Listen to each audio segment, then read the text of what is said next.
amashombe n'ibihumbi benshi nsigaye mboroza we.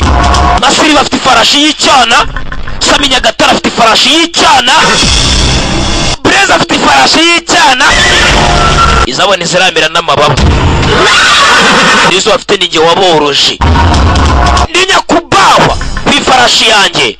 Nta farashi ufite, nta serivisi nzima waba ufite rikarika.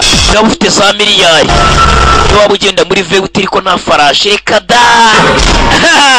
Mambo vipi? Nyakubahwa ku ifarashi ye.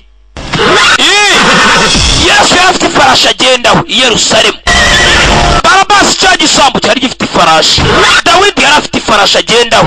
Naho mbere yuko yubaka inkuge yari afite ifarashi yagendagaho burya na mbere hose. Abraham inshuti y'Imana nawe yari afite ifarashi. Musa yivuna abanyamisiri uko burya yari afite ifarashi uriya mugabo we. Barya abagabo bose bari ba Nyakubahwa bagenda ku mafarashi yabo. Ino baranzi. Ninjye uyoboye ino.